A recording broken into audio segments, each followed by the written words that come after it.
Good evening, everybody, and welcome to Midweek Gathering. I'm Casanova Greenleaf, pastor of True Vision Christian Community, and welcome. We are excited that you chose to join us. Shout out to our Facebook viewers and our YouTube viewers, and now our new crew at Periscope. Woo! It's exciting times for us, and we're glad that you're here with us. I know you probably saw tonight's topic, and you're going, "Hey, this is interesting." Here's my rationale behind us talking about this topic in particular. It's important. It's a question that many people in my area have, as well as people across the country. How can I teach my kids, because we know what happened in the spring, amen, and how difficult that was, with how difficult it has been in the spring, trying to get our kids moving from in-person classes to bam, we're now all online and digital, and trying to figure out how we're going to get back from summer break into the flow of things to where we're still teaching. We're able to teach our kids, but the reality is, because of COVID-19, what we thought was going to be gone by this point is still here. Like she is the song that doesn't end. So we have to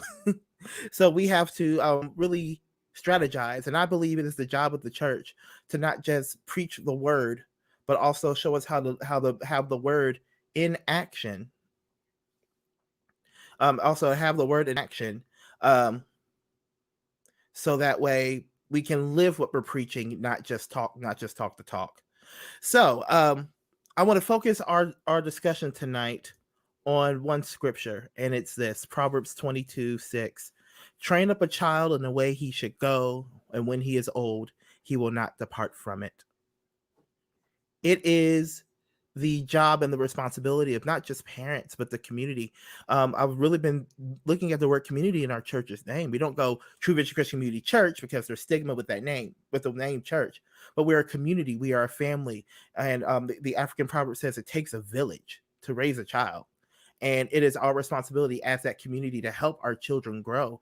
And with us having such national and international reach, we are obligated to speak on this topic and speak on top of other topics of this nature, so that way everybody can come up. Now, listen, we're about to introduce our panelists, but please, if you have questions, leave your questions in the comments. We have a diversity of experiences. We have different parts of the educational spectrum. We have administrators. We have teachers. We have people who work in special education, and we would love to hear your questions, and leave them in the comments, and you never know, you might see it pop up. All right, so we're going to go ahead and we're going to bring in our amazing panel.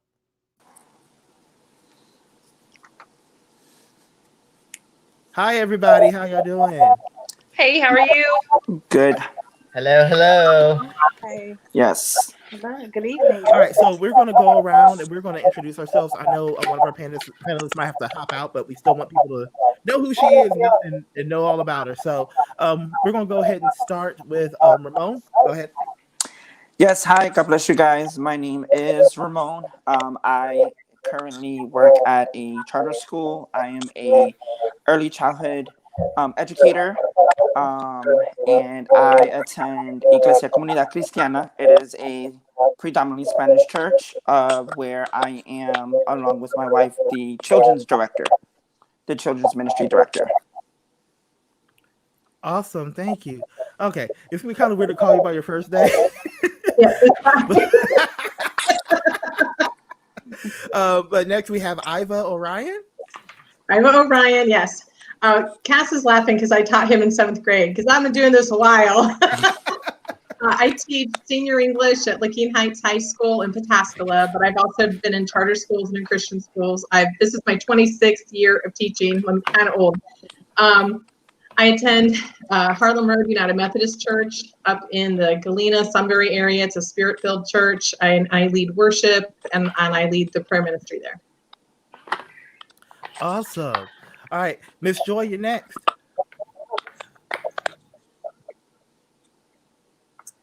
Hi, everyone. My name is Joy Miley Beecham. I am a special education coordinator with Columbus City Schools, and I'm happy to be amongst the panel of great folks in education today. I'm open to helping out in any way I can, and I have provided my contact information for direct contact since I do have to leave the panel at some point this evening. All right, thank you, Joy. We will be including her contact information in the comments as well as posting it on screen, particularly for our viewers in Columbus. Shout out to Columbus, my hometown. If you want to get resourcing or any questions answered, because I know they just released the Columbus's updated plan yesterday. All right. So now we have Ryan. Hello, I am Ryan Mulholland. I am the Dean of Academics at Marion Preparatory Academy, which is one of the schools that's under the Excels Network. So this has been a very interesting time for us. I have a background in early childhood education as well. So Awesome. All right. And Jay. Hi, my name is Jay Sharin, and I am a psychotherapist, a school-based psychotherapist, and I work with about 14 different schools in Atlanta Public Schools, providing intervention services for behaviors. We work with students with disabilities, students with mental health issues that are kind of struggling academically, and we kind of help them bridge the gap and increase their communication skills, social emotional skills. I also taught pre-K for a number of years. I've worked in a private Christian school, and right now I'm servicing not just Atlanta Public Schools, but Fulton County Schools as well as Clayton County Schools. So we're kind of really, our particular program is all in throughout Georgia, the metro area of Atlanta. Awesome. Welcome. Okay, just to give you all, those of you who don't know, who might be watching for the first time, all of us here are educators. I taught high school English for 9 years. And I'm ending my second year teaching at the college level and preparing to go into a PhD program, but I'll still be teaching. So this is a topic that's really near and dear to my heart, and we have a diversity of experience. We have diversity of location. We have people who have worked in urban schools, worked in rural schools, and we literally have from pre-K to 16 represented. So I really want to talk. I really first want to give you ask you all this question. As educators, because we hear a lot from the parental perspective, how did the transition, the sudden transition that we had to move from in-person traditional instruction, how did that affect you all as teachers, not just professionally but also personally? Like how were you able to navigate those waters? Well, I guess I'll go first. When this transition happened, I was in the pre-K classroom, so a lot of our stuff, as you know, is hands-on, because we know that children learn through play at that age. So the biggest struggle that I had was getting the kiddos on board, like getting their parents on board in the online learning aspect. So that was a challenge, because I serve in the school that I teach in is predominantly Hispanic, where they don't have the means or understand the technologies that we use. So that was a big struggle when we went through this transition for us. Okay. And then even with my own two kiddos, balancing their schoolwork, helping them out with their schoolwork, and then doing my own work with my students. So that was like a balancing act for me as well. Right, I can understand that. I know in the beginning I have a 3-year-old son, so it was kind of fun trying to do my work, and then it's like, hey, I still have to teach you how to be a human. And he's looking at me like, Dad, you're not doing a good job. All right, anybody else feel free to jump in. Put me So on I the would say, opposite. Oh, go ahead. oh, I was going to say from the counseling perspective, it was a lot to make sure our parents had what they needed to be able to kind of sufficiently help the kids. So it was, do they have the technological gap kind of exposed itself here. So parents in the north were saying they were fine, parents in South Atlanta were saying they were struggling. If you worked as a parent, trying to make sure the kids weren't just doing packets all day and actually getting something out of the education seemed to be the balance that a lot of teachers had. So if my students are already struggling, if my students' parents are working these long hours already, how is it that we make sure that they get what they need for the next 3 months? So in my son's case, he goes to a charter school. They did a really good job of layout, but at one point they literally were filling his every moment with schoolwork. And I'm like, you want us to do PE? He doesn't have time to do the PE that you want him to do. So I think the balance was as parents working from home. We went to telehealth with our students. So I'm doing intervention services online. And like he said previously, we were hands-on. I did a lot of play therapy techniques. Mm-hmm. And so having to try to do play therapy techniques through the screen when you don't bring them with you was kind of a challenge. And so for some students, I will say it actually helped them because a lot of the stimulation in schools with it being so many students, it really helped them be able to focus because they were at home. But for some students, it was really a struggle with their parents not being able to help them, or their parents trying to figure out, how do I leave the house and go to work? Think about essential workers. If you're a nurse, you're still having to leave the house. And so some students were literally having to do their work at night. And balancing that as a teacher, what I did love about my son's school was they had pre-recorded videos. So no matter what time you did it, as long as you got the work in within those 2 days, and they had even a Monday was kind of a catch-up day, you were able to kind of have that flexibility. So I think having to pivot from hands-on learning, being able to reach all children the way they learn, to now I'm at home and I'm not only training you, I'm training your parents. Because the one thing parents said was, y'all taught them this Common Core, but guess what? They about to learn old school today. So you go, 90% of kids are gonna go back to school and maybe not remember base 10. So, I think part of it was preparing the parents to really help their kids be successful in this time. And I have like the high school end of that. agree with a lot of those points and Oh. echo. Can you hear me? Yes. Yeah, we can hear you. Okay.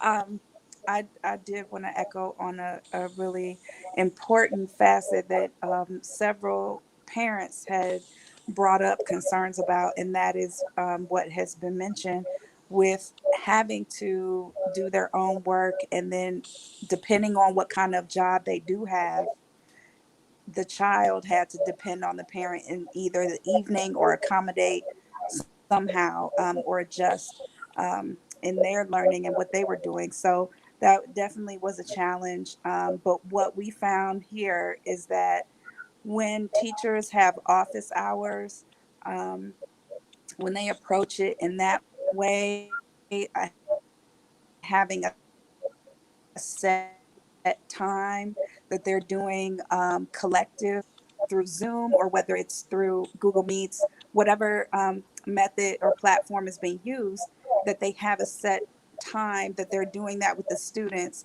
and then they have a day schedule for more flexibility so that they can reach more students. Another part of that was our district in particular. Technology is a major thing because we're the largest district in Ohio, so we have students who have easy access to technology, and then we have students in parts of town that it is not so easy to have that. So the first part of that campaign was to push and get the technology out to all students. They had several days where they were scheduled to meet parents, do pickups for laptops or Chromebooks.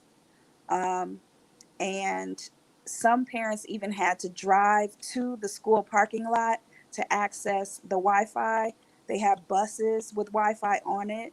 So we did a lot to try to accommodate the fact that we want as many students to have easy access to the technology as possible, because we know it's not easy for parents in the first place. But in the second place, we wanted, to try to make it accessible during the school hours as much as possible. And for those who had to accommodate their parents' schedule in the evening, they did go to that pre-recorded sessions for them. Awesome. Iva, I know you were trying to jump in earlier. Just on the high school end of that, I teach seniors, and so many of them had jobs. They went to work, and so I had kids working 40 to 50 hours a week at a grocery store and just getting to school stuff when they could. It wasn't something that they were not trying to not do their schoolwork, but they were making money. And so that was a different aspect on the opposite end of that with the high school kids. And some of them had to do that because their parents didn't have work at that point. So, there was that balancing act. I know a lot of our kids, like if you know teenagers, they don't naturally get up at 7 a.m. And so, we're fielding questions 8, 9, 10 later than that at night. And then just kind of having to set really good boundaries for ourselves. Like just because a kid is emailing us at 2 a.m, because that's when they can A, get online, or B, use the one device that's in the house, or C, that's when after they got off work, and then not pressuring yourself to always be online to answer those questions, and knowing that you will get to them. The one good thing about this happening at the end of the year versus us starting this new year potentially remotely, my district hasn't decided that yet. I know other districts have.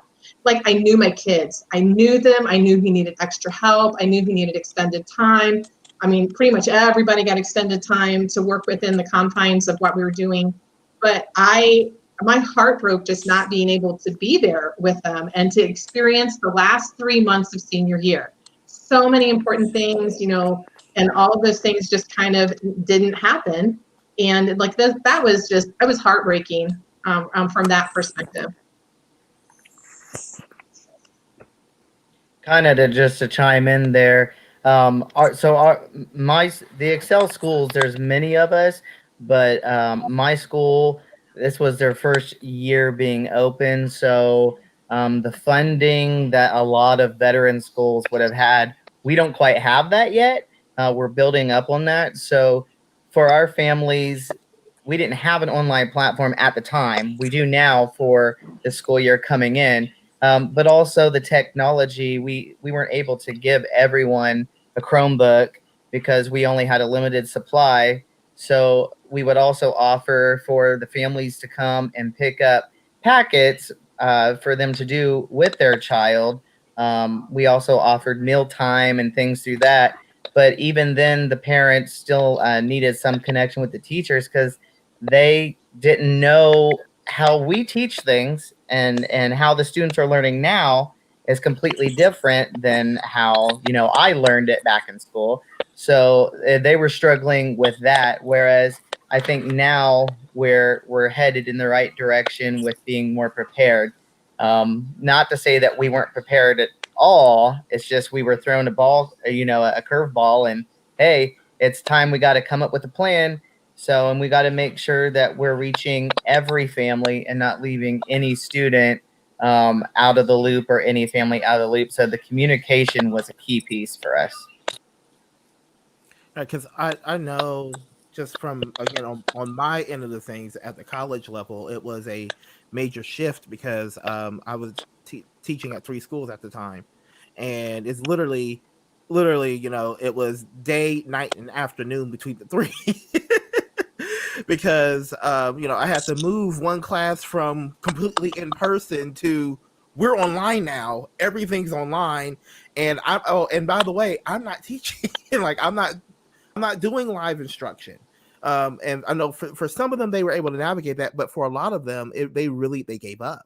And these are adults, so I could only imagine what kids were enduring and hearing from my nieces and nephew And the kids in my neighborhood, they're like, we don't know how to do this. We don't know how to navigate this. One of the things I think we should bring up is the realization of the economic disparities as well as technological disparities that which we all knew about, but actually parents and the public got to see. How do you think that's going to affect education moving forward?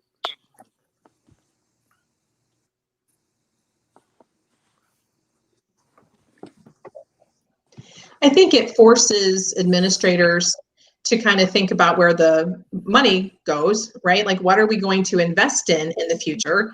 Do we need another, like, I teach English. I could teach out of the same English book I started with my first year. Like, I don't need a new book every year.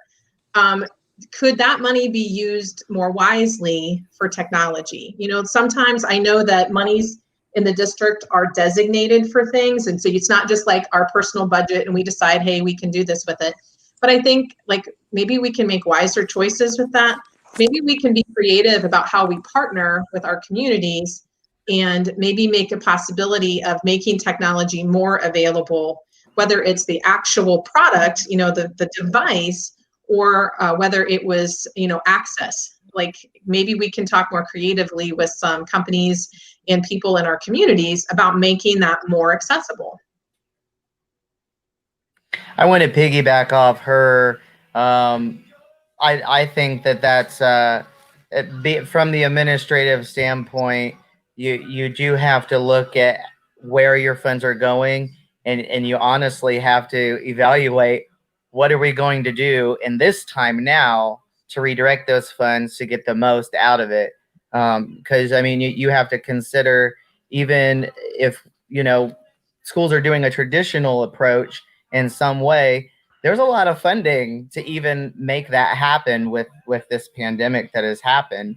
So we have to make sure that financially we have that taken care of for the students and for the families, and also so that the teachers have the resources they need, because this is new territory for some teachers as well.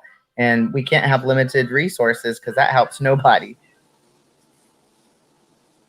Right. I totally agree with that. Ramon, Jay, feel free to jump in. I was going to say that it forces us to look at what the disparities are. So when I looked at my son's school was able to put together in a couple of days, maybe a week's time, a whole virtual learning packet. We had a different link. You click on the link and it just adds to the virtual learning every day. And then I go visit my students down in South Atlanta and they don't have that. You know what I mean? The teachers could put it together, but then the kids don't have access. So you have this whole virtual learning piece, but it forced, I think, everyone to look at how our kids are educated. What ways are they educated best? And how are we going to fix this technological divide and gap that really impacts how our kids learn? Because for 3 months, some kids had access to devices and some did not, you know, or the smaller kids got tablets, the bigger kids got computers, you know, and so you wanted this work to the point. It's very interesting because even when the parents were home, some of the parents said, well, I work all day. I had to send them to the homework helpline. Atlanta Public Schools had to open up tutoring. They were like starting to really try to gather tutorers so that the kids could call these tutorers during the day, because the teachers, I mean, if it's all of these students, you can't do one by one. You know what I mean? You're going to have office hours. My son's teacher did. But for 30 kids at the same time, if they all need help, you can't do it individually virtually. And so I think it forced us as a country to say, one, we have cut the budget on education every year.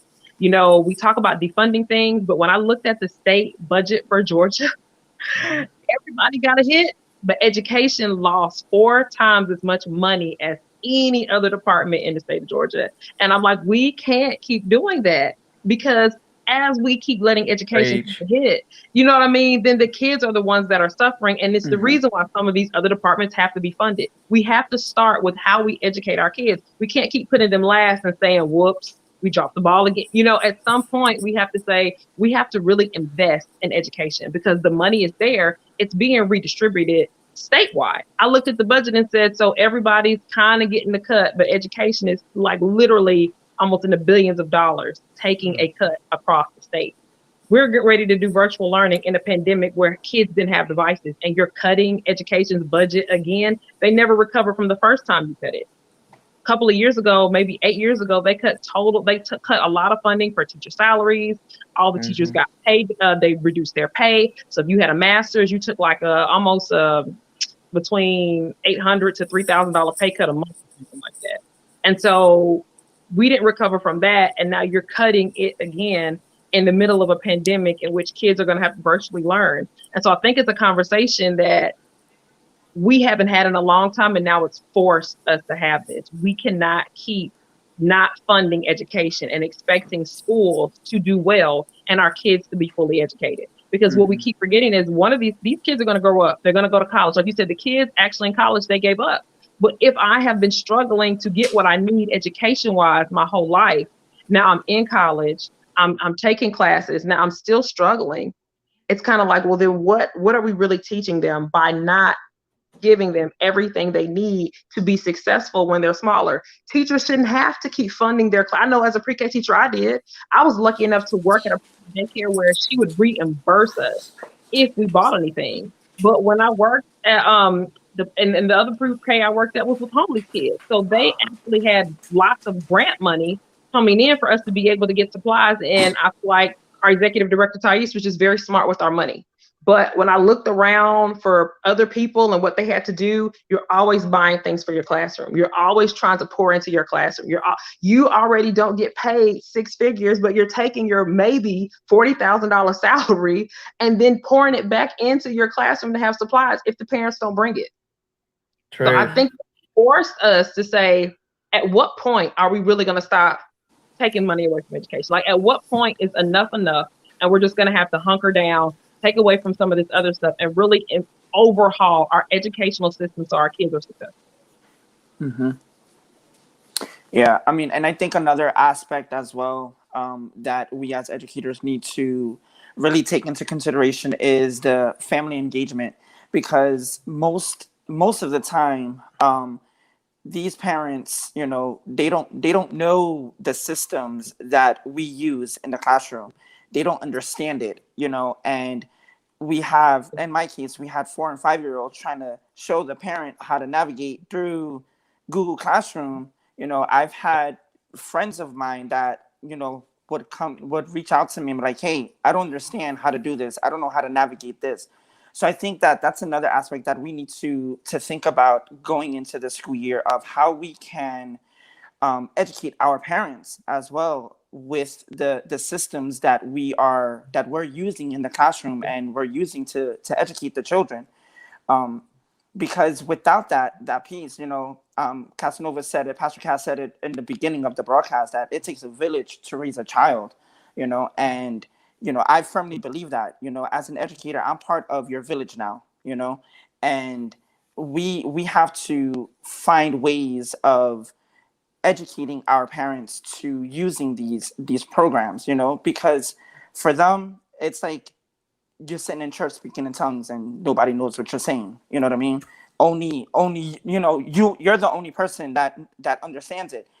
So if the parents do not have an understanding of what is going on or how to use the systems, how do we as educators expect our parents to help their kids, help our students, if they don't know themselves?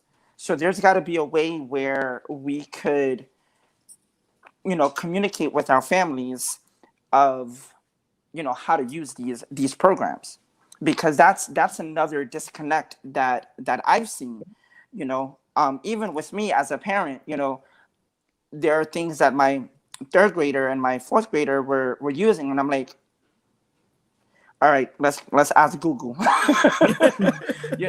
Because like you guys said earlier, it's this common core that we didn't grow up with, so it's like I'm teaching them how I learned, and they're like, no, papi, that's not how my teacher taught me how to do it. I'm like, all right, well, let's go to Khan Academy. And I had the privilege of doing that because I work in the school system.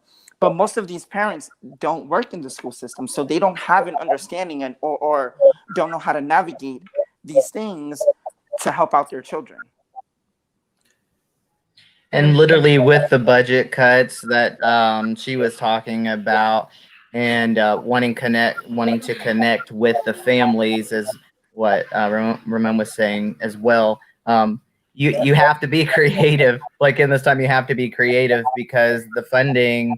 I mean, the cutting education is, of course, it's not new. It's happened over and over. I don't know why, because it's something we need to invest in.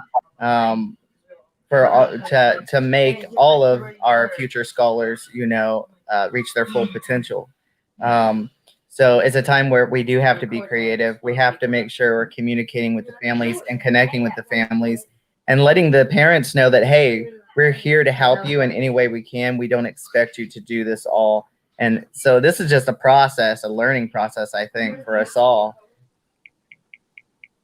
I know for me, just again, I've learned this even when I was in the classroom. Parent engagement is vital. And see, I'm speaking, especially parents who are watching this.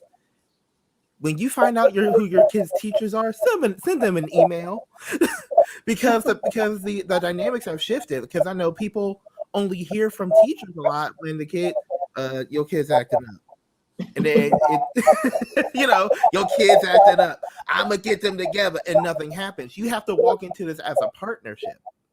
Like you have to partner with the other with your kid's teacher, so that way they can get to success. Because again, like we've all said, this Common Core done messed everybody up. Like literally, like I'm dreading when my kid goes to school because I know what's coming. So you have to build, and also building that bridge, building that relationship will help after this is over. That one, that your kid has an advocate, and two, and all of you are partners in their educational growth. And I notice that when you partner with a parent for their kid's education, it forces the kid to step up. It really forces. There are a few times, actually, I still have parents' phone numbers in my phone. I'll be in the middle of class, like, "Let me call your mom." Yes, sir.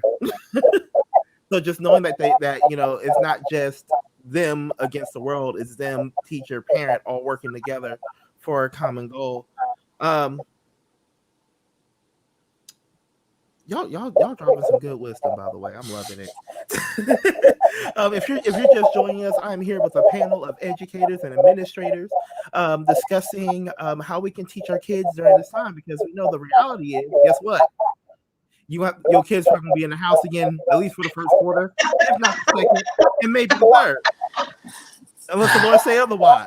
Mm-hmm. So if you have questions for us, please leave them in the comments. Don't worry, I can see your questions. And also take a moment, if you're watching, share this video. I shared it. I hope you all shared it. I know a few other. I'm watching the Facebook feed right now, just to make sure that we're not going like through this. So feel free to share. Feel free to share this video. All right, so let's go ahead and let's talk about some practical things for parents. Okay, here's the question. I'm a parent, hypothetically. Like we'll say Theo has now aged to school age.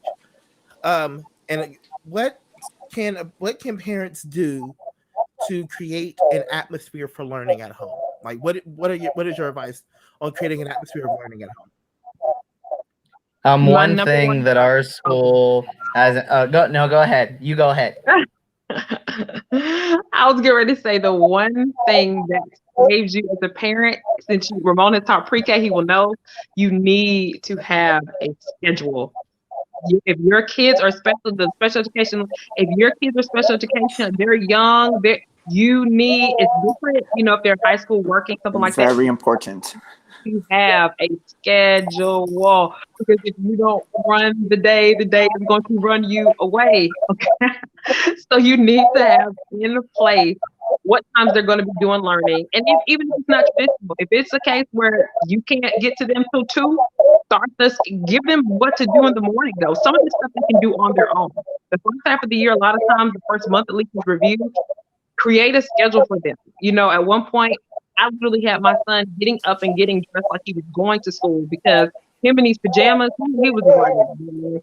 And my mom was like, see, my mom got hardcore. She's been teaching 35 years. She was like, put him in his uniform. Now, I didn't go that far, but having them get up early, you know what I mean, at a reasonable time so that they're not tucking you in at night. Have them on a schedule so that they're still learning, they're still structured, and they still have some kind of normalcy to their day. Yep. And that's one of the things that I did with my boys. I sat down with them. I was like, all right, you guys are going to tell me what you do at school. What is your subject schedules, you know? And I sat down with them and they were like, okay, so from this time to this time, we do math. This time to this time, we do English. This time to this time, we have lunch. And we went on it together and we came to an agreement. And it was alarms. I set up alarms. And every time the alarm went off, it was to go to another subject. Oh, papi, but I didn't finish this work. If you have time, go back to it. Because I didn't want them to feel overwhelmed, you know, as well. You know, like you said, you know, they were in their pajamas and they were like feeling a little sluggish and whatnot. So I did that schedule for them, that bell schedule that they would have at school. So yeah, schedule is extremely important. You know, I even took it to the extreme that I laminated the schedule. I typed it up, I laminated it, I posted it on the refrigerator, and they were like, oh, what's next? Go to the schedule. You know what's next. You already know what to do, you know?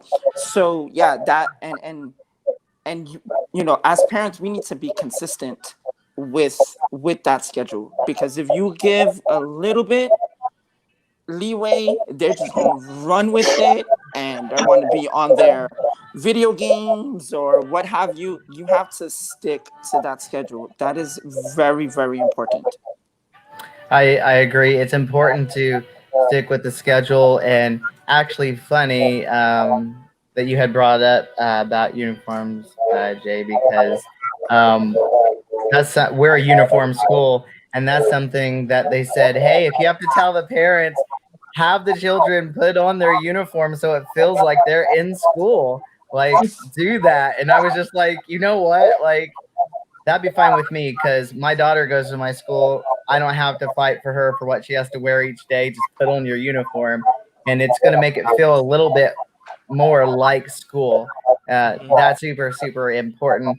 But also having that routine, especially with the younger grades, with early childhood, keep them in a routine as much as possible. The struggle is, again, if you have parents who are educators or busy doing something else with their job, then you got to try to fit your job in along with making sure they stay on their schedule. So it's a lot of multitasking, which educators are used to doing, but definitely, yeah, but definitely even more so putting on more hats and different things like that. But yeah, that's what I was going to say. What we encourage parents to do as well is something about the uniform. So it's funny you brought that up, because we're kind of on the same page there. Yeah. Oh yeah. I think at any level, make sure, like if your kid tells you, oh yeah, I turned that in, and then you get an email from a teacher that says, we're missing this assignment. Please make sure you get both sides of the story. Please make sure that, you know, maybe your kid thought they turned it in. Some kids were learning like a Google thing, a Google Classroom. They thought they turned it in. They clicked the wrong button. They didn't attach their file, which parents might not necessarily know. And so like, just, you know, like do some double checking when they tell you yes and the teacher says no, like make sure that, because there are some gaps in there where they both could be correct. And there's, you know, like you have to kind of make sure that you can manage those relationships. And then also being willing to have that hard conversation when the answer is no, they really didn't turn that in, like, and being willing to hear that about your child. Because that happened for sure. Yes. More than once. My mother said the high schoolers at her school, they were like having to call parents to get them to come to Zoom.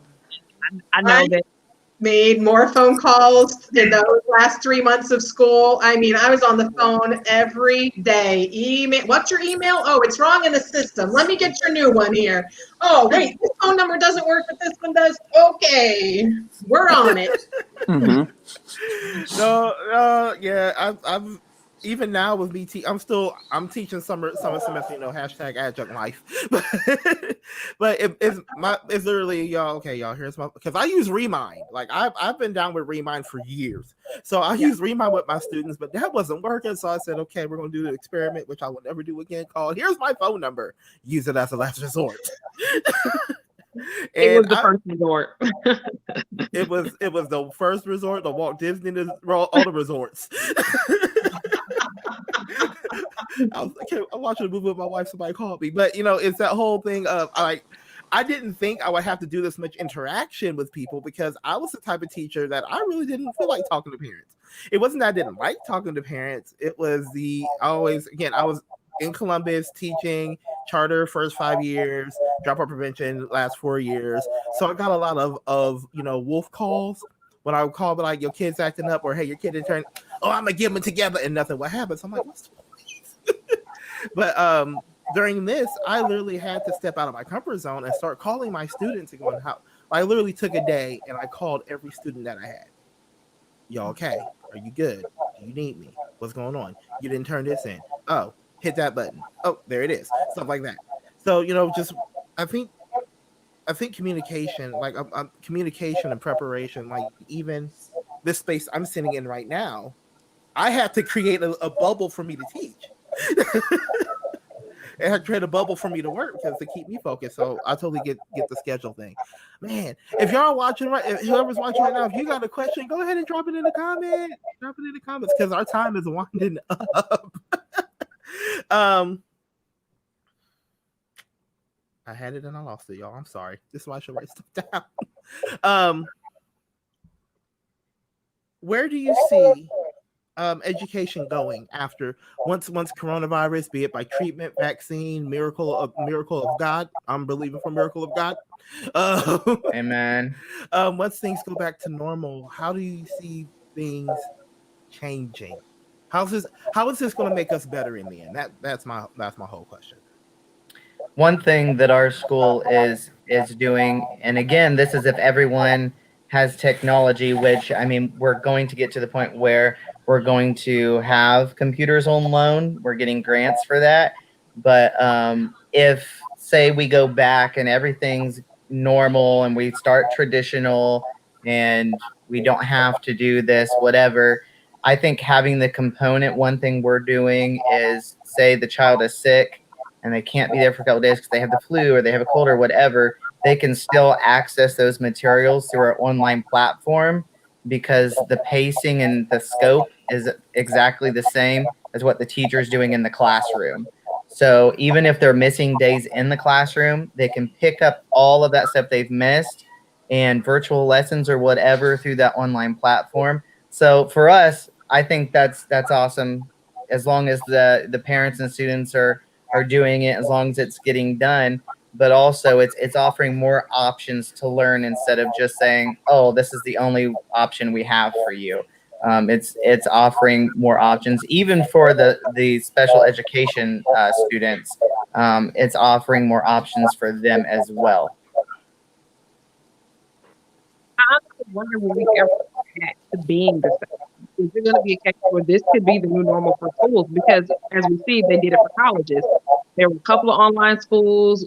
I remember coming up in high school, it was like online schools. Yeah, right. Like nobody was on, people frowned on you if you had a degree from an online school. And now they're pretty much the dominant way they have education. Like the Art Institute, I used to work there as the Student Support Disabilities Coordinator. They had one in every state. And their brand had 5 other colleges that they had. And so I wonder if this is going to reshape the way we educate our kids? Is it going to be a case where you could send your kids to school? Some teachers will be teaching in class. Some teachers will be teaching virtual learning.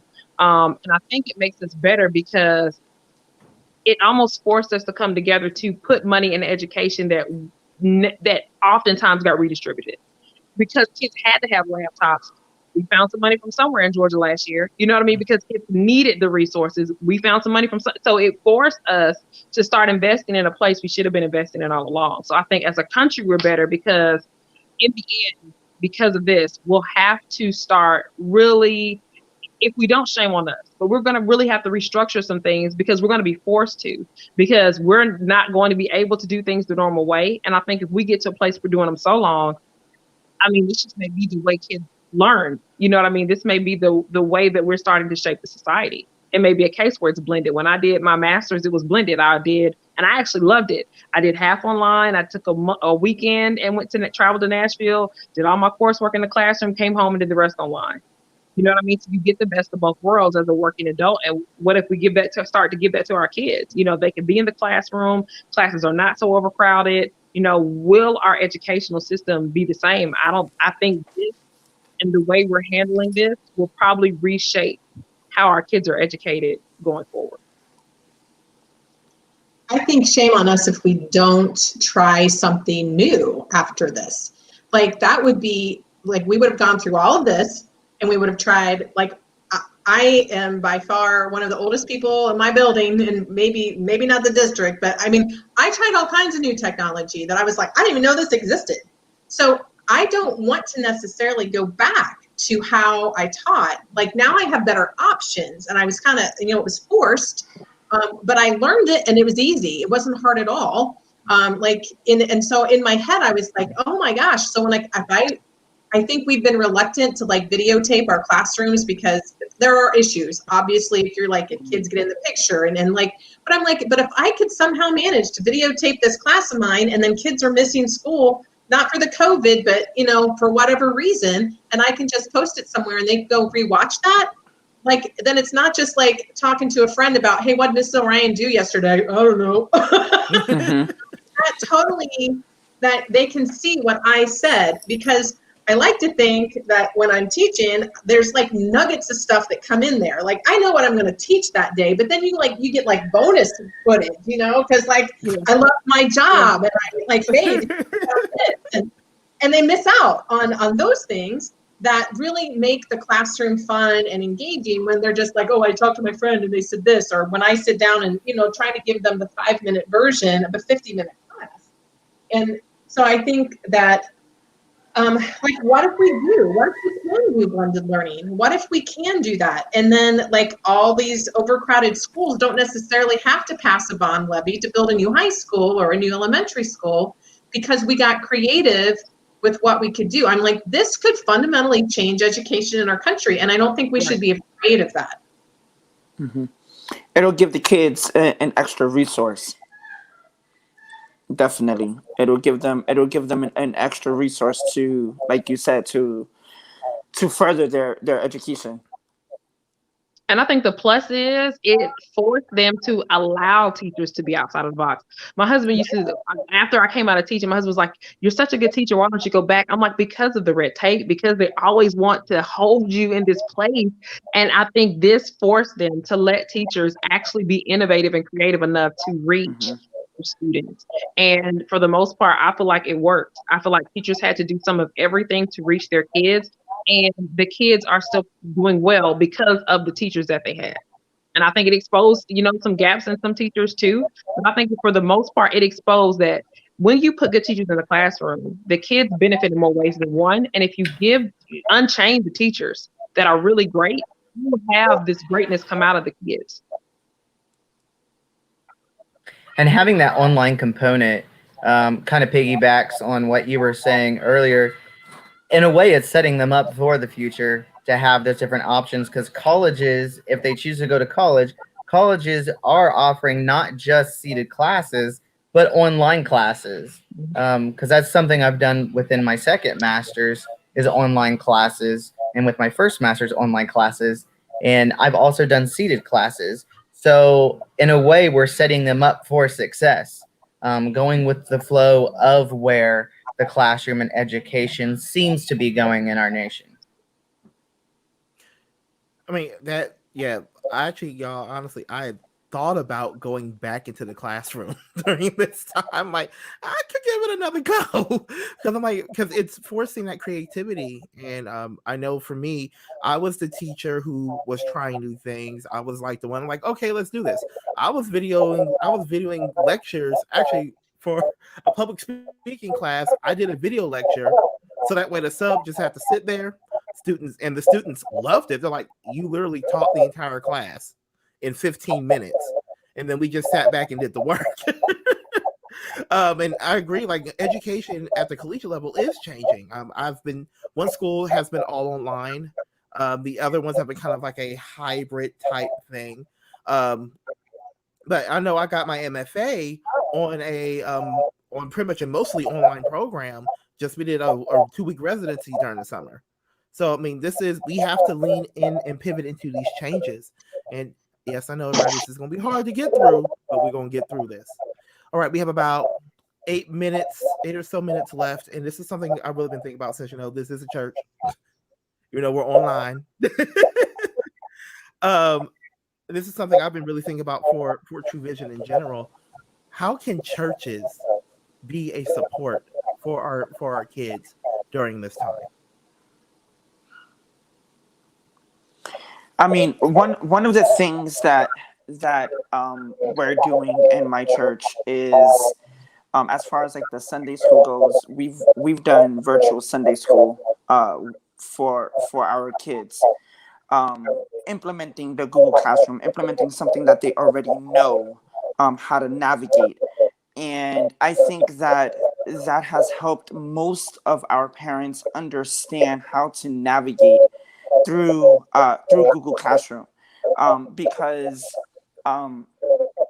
like when all this started, my wife and I were like, okay, so what are we going to do with Sunday school? How are we going to get our church kids that spiritual food that they need? And so we decided to do Google Classroom, and we've done the Google Meets with our kiddos, and it's working. The kids are becoming engaged because they know how to navigate it.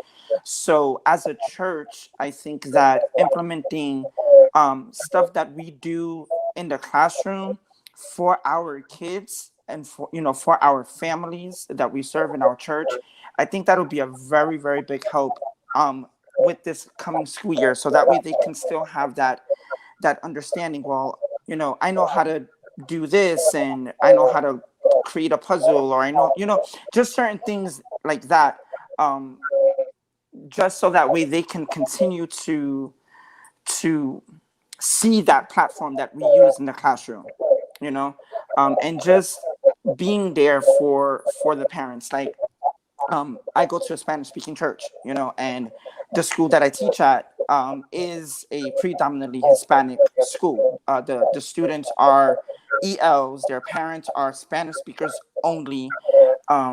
So I try to connect the two together, and I tell the families at church that have younger kids, if they need help, reach out to me, let me know what you need. I may not know all the answers, but I can get you the answers, and I think that as a church, as a community, I'm going to use that word rather than a church, but as a church community, we need to be there for one another, especially in these times, the families that we serve, and just letting them know that we're here for them, and try to give them those little tidbits that we as educators receive, the ins and outs that most parents don't get, or may not understand. Try to give them those tidbits so that way they can have a better understanding of what is expected of them as parents, and also what is expected of them as students. Something cool that our church has been doing, we're always telling teaching our children, and even as adults, we're being taught, how God can clean us up, and how we're dirty, and God cleans us up. So putting that into an illustration for children, how your hands are dirty, and maybe maybe you have these germs or whatever, but when you wash it away, then God helps make you clean spiritually. So they can translate that over to reminding how proper hand washing, practicing the face coverings when needed, practicing what social distance is, incorporating that with the Word of God, teaching the children that we don't live in fear, and you don't live in fear of what this is. This doesn't have, power or dominion over you, but that God gives us wisdom.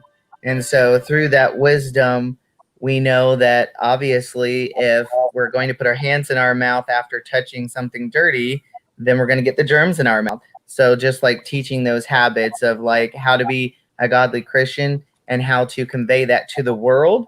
And so when they go out in the world and they do those things and they mirror that action that they've learned, then other people will feed off of that action too. So that's just kind of something that our church has been doing with our youth, and I praise God for it. I mean, they're loving it. So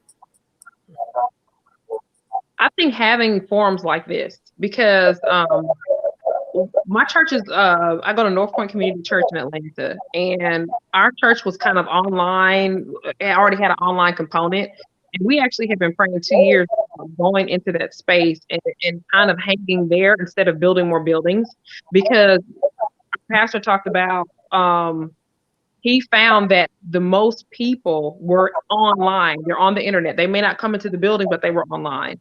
And so they were able to pivot quickly with our children's, the way that they kind of engage them with the word. But I think you have those kind of technological understandings, having classes for parents so that they can see kind of how, like he was saying with the Google Meet, if you have forums like this and say, hey, today we're going to have our tech director walk you through what a Google Hangout looks like or Google Meets looks like. You know what I mean? Today we're just going to have a Q&A. Today, Common Core tutoring, we talk about Common Core, but maybe we have a teacher that's really good with Common Core, show you the basics so that you're able to help your kid and not just skate them to the old school way. You know what I mean? Or just have resources available that if you click here, at my church, we don't offer counseling services in the traditional sense. We refer you out to professional counselors. So we have a list of counselors in the different areas where the churches are, so that they vetted them, they've talked to them. It isn't a case where they just are giving you a fly-by-night of every person in that area. They have personally had interactions with these people and know that they will give you what you need, kind of thing. And so I think just having the support available to maybe coming up with the resources for them so that if they need help, this is where you go if we can't provide it. And 3, just having forums like this so that they can ask questions and kind of get answers. And then if we don't have the answers, well, who do you go to in your district? I know one thing APS did was every school, their social workers were listed. So if you had an issue, you had a need, that when I clicked on the Maze cluster, all the social workers in that from elementary, middle to high school, I could get all of their admin. These are their emails, this is their contact information, you know what I mean? And so whatever, and in that case, maybe it's not their personal number, but maybe it's a Google, you know what I mean, that they are answering during office hours. So just having those resources available so that they can have a central place to go if they don't know what else to do, I think is kind of pivotal for the church to be that space. I mean, church is already a place you come for community and love and support. So giving these extra resources for support, I think would really help the community. And with our church, that, you were speaking about the online component. With our church was getting ready to incorporate that. And then, the coronavirus happened. And so that caused even more of an urgency for the online. And that opened up even more communication, salvations from people watching. So, I mean, you're reaching people, but it's also showing people that there's more than one way to do things and still get the same unique message across. And so that online component, it's nice that we have that, because that's servicing people who maybe can't necessarily always come into the physical house, of God, but can still attend the house of God through online ministry. I think there's 2 components here. There is the natural component that the church can help with, like being the hands and feet of Christ, and then the supernatural component that we must tap into. So, I know a lot of churches, they have backpacks for kids. They fill up the backpacks in the fall. So those are making sure they have food, making sure that they have school supplies, making sure that they have socks and underwear and, the basics that they need, filling those physical needs in the natural world, being the hands and feet of Christ. But beyond that, we need to be stepping into that supernatural spot. If I were a parent, I would tell every parent, you need to get yourself a prayer team. You need to get 2 or 3 women or 2 or 3 men of God that you pray with regularly for yourself. And then you pray for your children and their friends and their influence in their school district, and for God's favor to be on them. And for it to be so evident that other kids are drawn into relationship with your kids because of the positive person that they are, because the love of God is seen through them, because they are the hands and feet of Christ at school, because that's what they've been taught. But we have to have both the natural and what I like to call, I believe it's a supernatural component of prayer, and prophesy over your kid and speak destiny over your kid. And make sure their friends hear it, like to make sure they know, like, you're that mom, you're that dad who there's something different, but those kids are interested, and making sure that they see that they're loved and that they're cared for and that God loves them. And I think that goes a long, long way. What we cannot see might even be more influential than what we can see. Man, that's almost like a prophetic word right there. That's so true. We haven't we about to have church. But that's the truth. That's all right. We have to balance the natural and the spiritual, and also really work to meet the physical need as well as the spiritual need, along with with everything that we've thrown out there, like being that hub of community, taking what educators are doing and using it in the church context, so that way everybody knows how to do all that, how to do this stuff, and the knowledge transfers. It's not just my kids only need this for school, that's it. This information will be able to be transferred, become a skill that they're probably going to need later in life. Whew. Y'all, this is a good time. This was a really good time, and thank you so much. I'm actually going to be posting Joy's email address. She have to leave for a meeting. If you need special education resources, I'm typing and talking at the same time.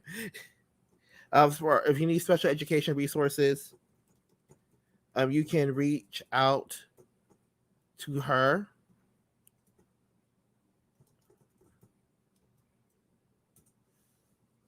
And it's done.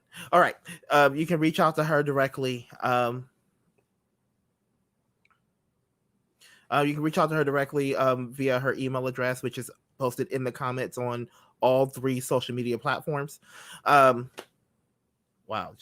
I'm so glad. Thank you all so much for your time, for your wisdom, for everything that you've given out tonight. I know these are nuggets, and I have a feeling that we're gonna have to do this again. We'll have to do this again before school starts, or probably immediately after. Which I know all of us will be busy around that time, but it's been an honor to be able to spend time with you all. All right, if you've been watching and hanging with us, thank you so much for joining us. If you have any questions, anything, please feel free to drop a line to us at our website, truevisionlancaster.org, or even send an email to tvcclancaster@gmail.com. Also, in a couple weeks, we will have that resource page for parents. That was actually on my mind before. It's like, I need to set up something. So we're going to have a research page to help parents navigate the classroom. So my friends, if you have any websites, any tips, any tricks, send them my way. Because we really want to equip you and your students for their success. So God bless you. Thank you so much for joining us, and go in peace, knowing that you're loved.